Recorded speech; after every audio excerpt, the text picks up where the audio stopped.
Hi everyone, I'm Professor Tech, and today we're reviewing another Steam Deck docking station, also not developed by Valve, but instead developed by a company called Warrky. Let's take a look at its unboxing, its features, and how it performs, and any improvements that I recommend it could use, and ultimately whether or not you should buy it. So without further ado, let's go!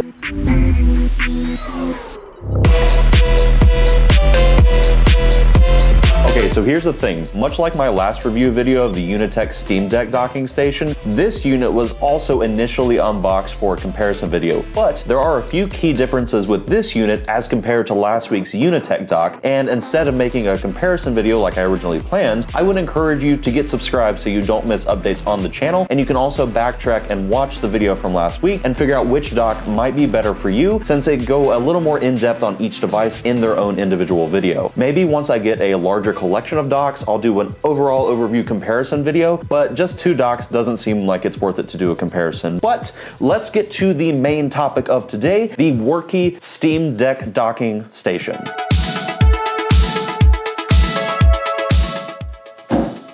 Yeah. Okay, so the Warrky dock, pretty straightforward, pretty simplistic. It comes in a smaller box than the Unitech dock, and it has a little bit of a better design, a slightly better print quality. It clearly indicates what it's able to do on the front end. As far as the box design goes, it's a little bit better, but in all transparency, it's still pretty bare bones. It's still pretty straightforward. So this product does come with a lifetime unconditional warranty, which I guess you can activate at Warrky's website. So we're gonna place that over here for the time being. And then of course, the dock itself. Much like last week's video, I have actually already unboxed this, but also like last week's video, there is a distinct lack of things in the box, which makes it very easy to rebox up and emulate the first unboxing experience out of the gate. That's it. That was all that's in the box. Now, I will give points to Warrky for using a smaller cubic area footprint, which makes shipping easier, which means less fossil fuels used in transportation, more space for more products, which is always a good thing, and virtually everything that was in the box is recyclable, including this plastic piece here. So Warrky gets a few more points in terms of recyclability, but just like what we did with our things last week, to the recycle bin. So similar to the other dock, this Warrky model is pretty minimalistic in its packaging, and it has an overall smaller cubic space footprint, which is notably better, not only environmentally, but also for cheaper overall shipping costs. But that's not why we're here. We're here to talk about the dock itself, and I have to say up front, I really like this one.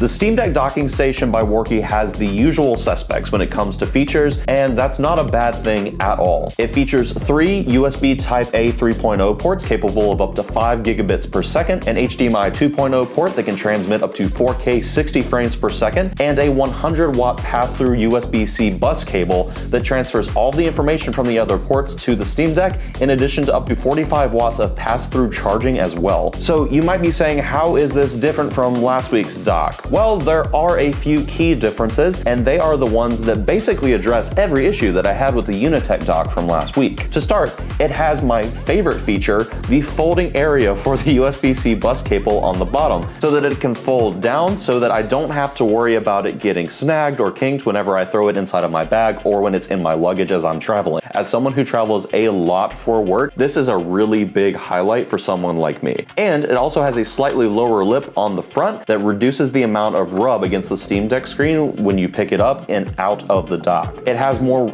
silicone rubber surface area to prevent the slipping of the Steam Deck when docked, and more rubber on the bottom to promote a more stable experience when placing this onto surfaces. And the build quality of this dock is great. It uses brushed aluminum, and while it has a lot of the rubber coating for safety and slippage prevention, the rest of the body feels like machine construction CNC aluminum that feels premium and extremely well built. This also gives it a more modern and professional look that I'm actually really quite fond of. One feature that I find a little neat is a light will turn on in front of the dock whenever it is active. So it's not a show-stopping feature by any measure, but it is a nice to see if, for example, my monitor is giving me any issues, or it just confirms that my Steam Deck is in fact plugged in and charging. It acts as a way for me to notice those things. Basically, it's just a big convenience.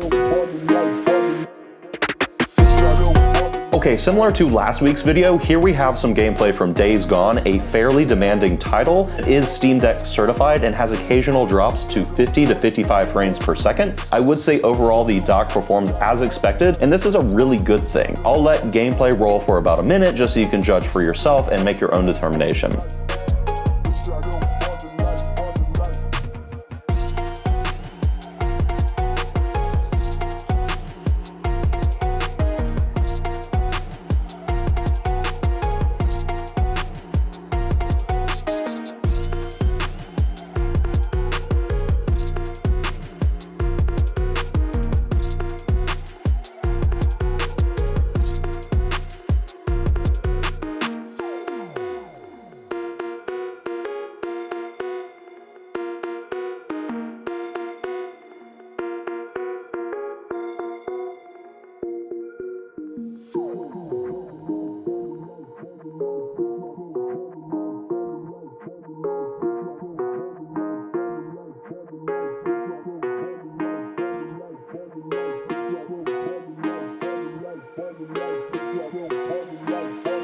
The dock does hold up and not only powers the Steam Deck but actively charges the battery, so we are in fact getting that true 45 watt charging pass-through capability that's mentioned as a part of the 100 watt pass-through USB-C port that is also able to power a keyboard, mouse, and a USB controller that I had plugged in for this testing. As for lag or other screen issues, I had virtually none that I could perceive. Colors looked the same on the screen as they would appear on the deck, minus any screen-specific characteristics that are independent of the dock and the monitor that I'm using. And there was no perceptible color interference or fringing from what I could see on screen or by looking at the recorded footage in post. Basically, you're not getting artifacting from this dock. And as for downloads, the gigabit Ethernet connection and port gave me no issues, and I was able to download at the maximum speed of my home internet connection subscription, which is around 500 megabits or so. Overall, performance is exactly as expected, and there doesn't seem to be any glaring flaws. But that doesn't mean that there isn't room for improvement. So let's talk about what this device does well and how this device can be improved. First is the construction. I really like it, and it definitely has a premium feel without the ultra premium price tag that you can get with other docks. The metal feels smooth and the rubber grips make me feel safe while using my deck with it. The ability to tuck the USB-C cable underneath for transportation or just for aesthetics is a nice highlight, and the active light button is a nice feature that I haven't seen on too many other docks, but this device could use improvement in a few other areas. Firstly, I think that the $49.99 price point is a bit too high for this product, considering there are nearly equivalent units, such as the one from last week, that go for less than $40 that have all the same feature. I'm not sure the construction build quality is worth that additional $10 to most people. However, I should note that every time I checked the listing for this item, the dock was 10% off and allowed for an additional 20% off using a coupon, so your mileage may vary. Secondly, I think that having a USB-C input that is for data delivery and not just for power pass-through would be a key differentiating factor for this dock and device, since it's already at a slightly higher price point